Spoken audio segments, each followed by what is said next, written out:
This free step-by-step video comes to you directly from Haynes. You can complete more than 200 jobs on this vehicle when you purchase the complete Haynes online manual at haynes.com.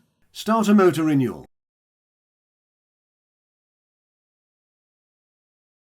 The starter motor is located at the rear left-hand side of the engine, as viewed from the driver's seat. Apply the handbrake. Chock the rear wheels. Position the jack under the vehicle.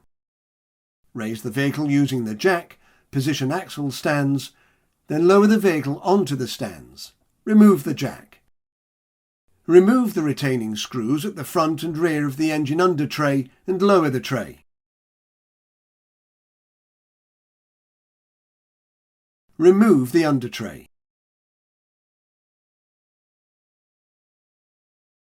Slacken the inlet hose clip and then remove the inlet hose from the throttle body.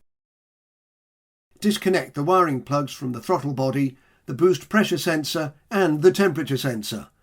Move the wiring loom and secure it to one side. Undo the sensor retaining bolt and remove the sensor from the housing. Release the wiring loom from the engine oil dipstick tube and then unbolt and remove the dipstick. Ensure the O-ring seals are removed with the dipstick. Slacken but do not remove the two bolts at the rear of the throttle body. Remove the front bolt and then slide the throttle body off the upper section of the housing. Remove the throttle body. At the rear of the starter motor, unbolt the main battery cable bolt and the solenoid cable. Lift the wiring plug off and move it to the side. Remove the 3 starter motor mounting bolts and then remove the starter motor. Note the location of the dowel as the motor is removed.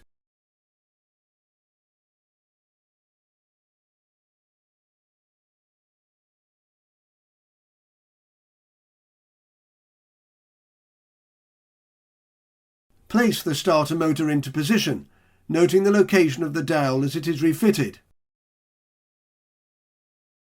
Then tighten the 3 starter motor mounting bolts.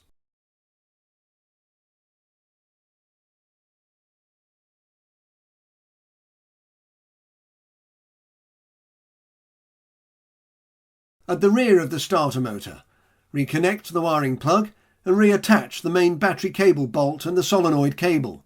Then tighten the nuts.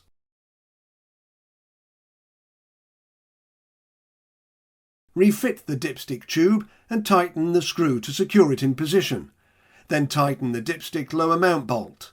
Refit the dipstick, then reclip the wiring loom to the dipstick tube.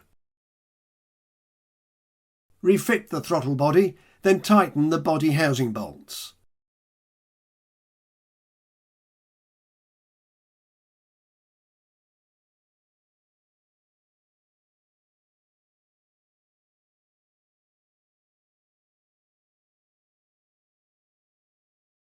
Refit the sensor, then tighten the sensor retaining bolt. Refit the wiring connectors for the throttle body, the boost pressure sensor and the temperature sensor. Now refit the inlet hose and tighten the retaining clip to secure it in position. Position the engine under tray. Refit and tighten the retaining screws to secure the under tray in place. This is how the under tray should appear once refitted, showing the correct location of all screws. Raise the vehicle using a jack. Remove the axle stands and lower the vehicle. Remove the jack. The chocks should be removed from the rear wheels.